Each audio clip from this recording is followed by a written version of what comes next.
The courtroom didn't go silent when the gunshot played on the screen. It went cold. And in that cold, you could actually watch a judge, someone who's seen more than most people ever will, react like a human being, not just a robe behind a bench. In a case this high profile, where every expression gets dissected and every pause becomes a headline, sometimes the most revealing evidence isn't a document or a clip. It's the moment someone can't hide what they're feeling. This is Criminal Static.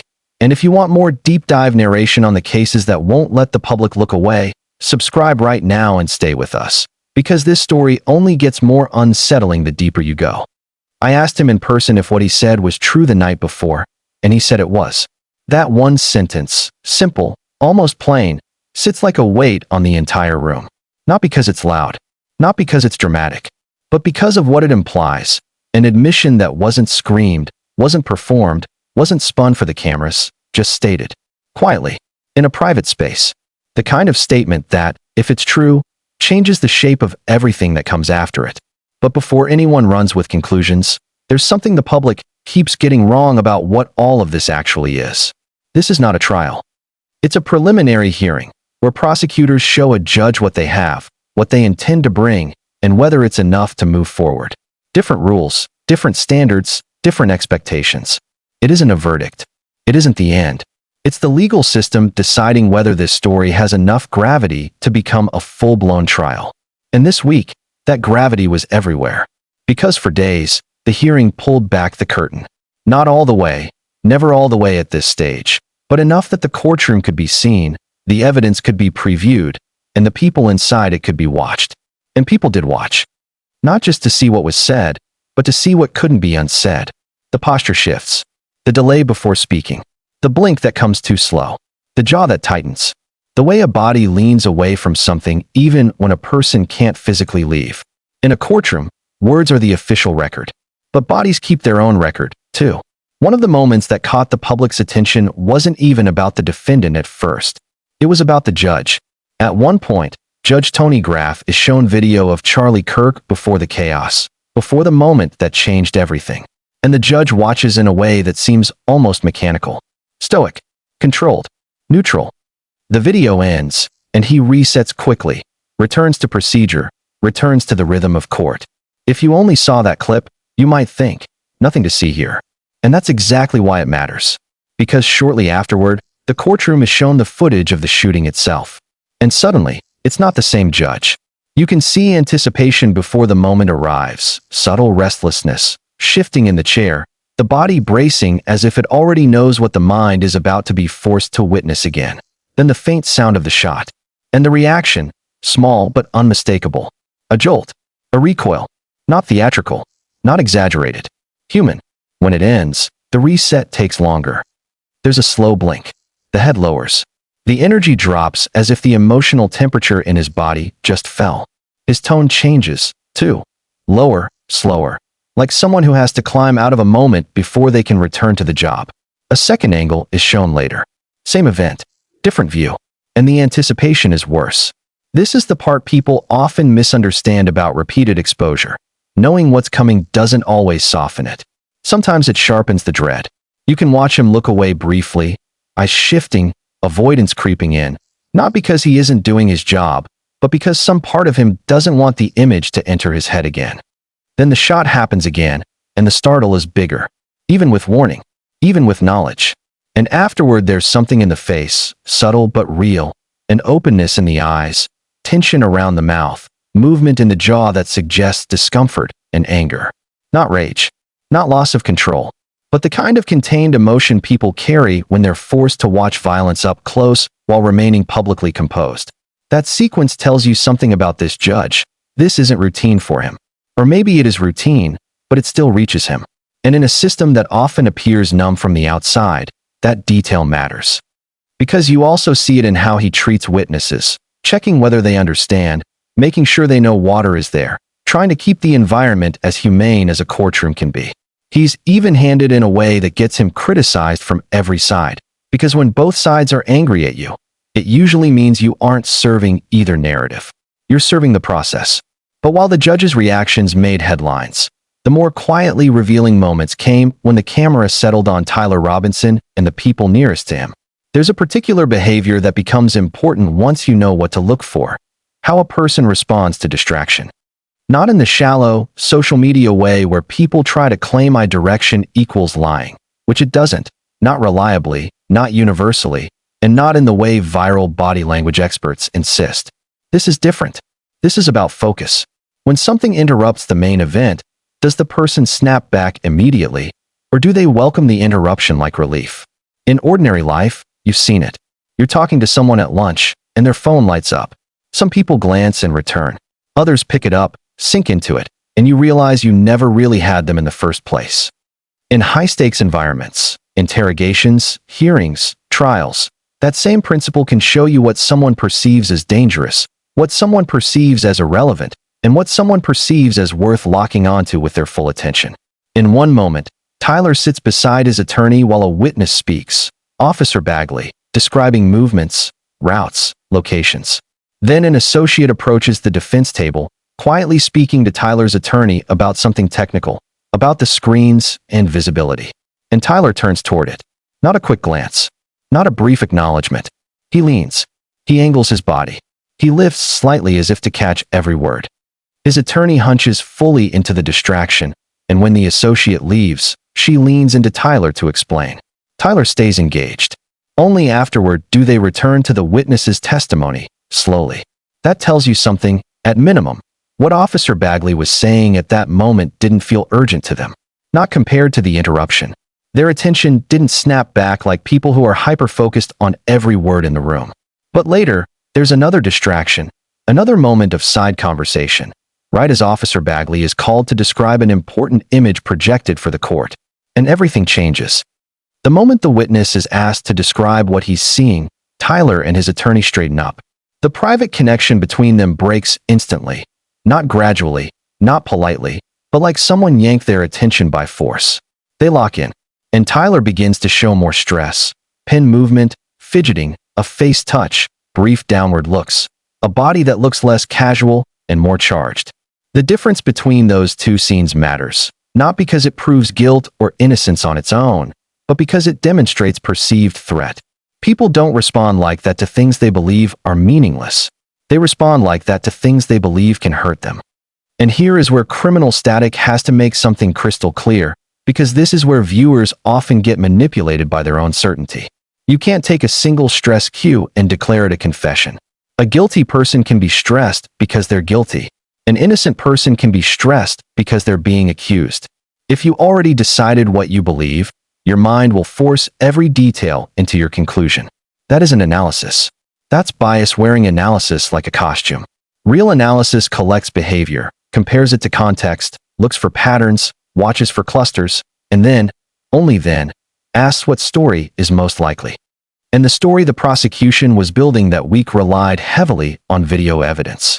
But a crucial moment arrived when the court confronted how that video was presented. A compilation was submitted, edited footage intended to show who prosecutors allege is Tyler Robinson moving on campus that day. The compilation included zooms, blurred faces, and red circles guiding the viewer toward what they were supposed to notice. And then a question that sounds simple, but isn't.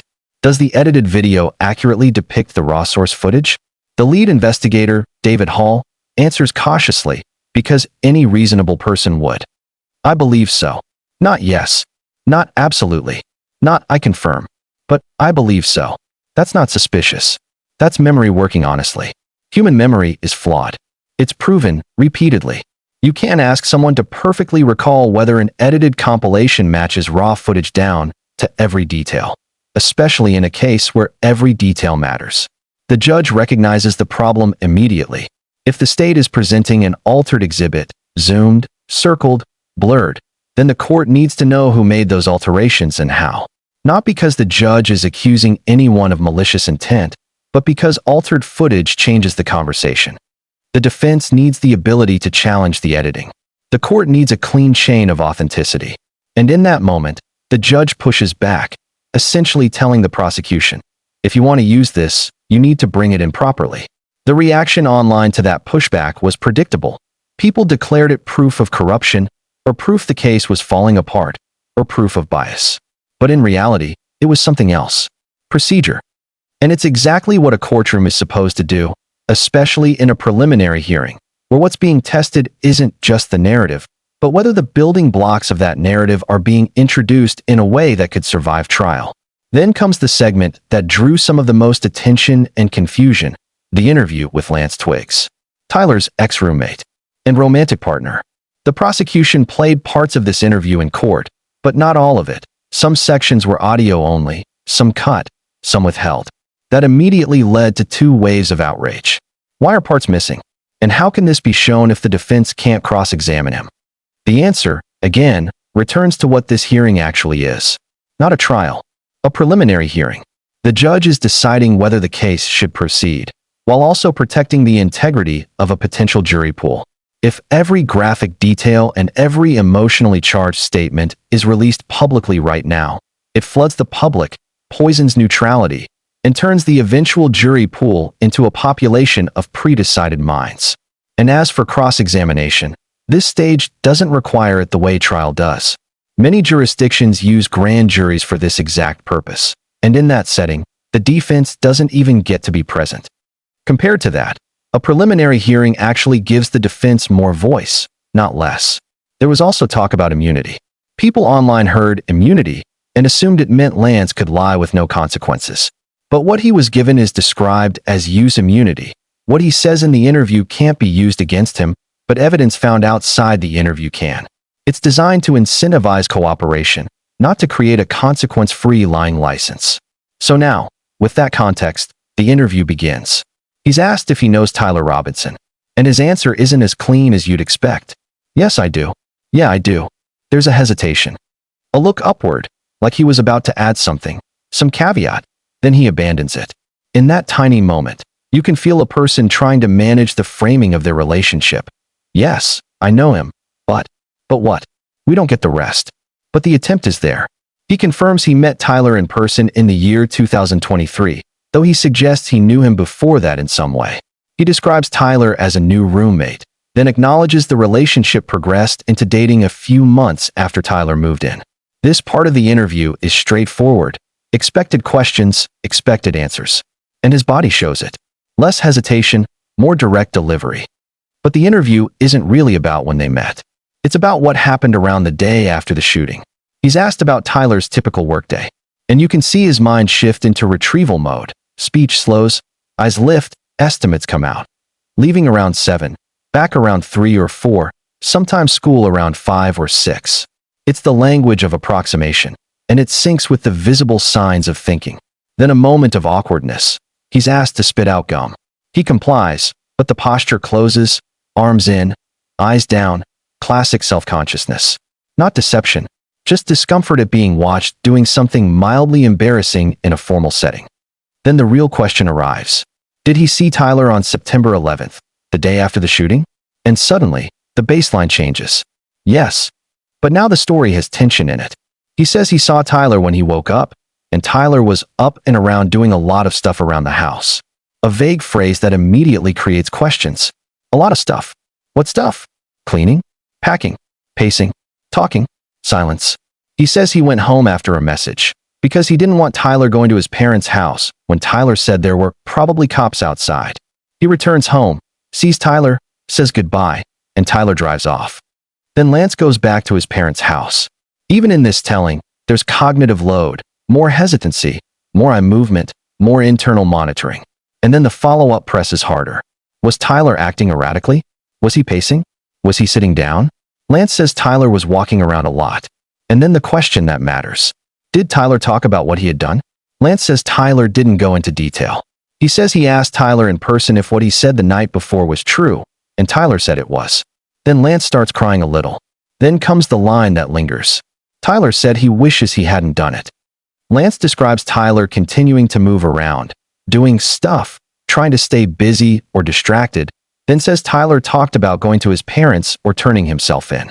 Lance says when he left, he understood that Tyler planned to turn himself in or go to his parents. And he adds, he didn't want to be at the apartment while any of that was happening, regardless of what went down.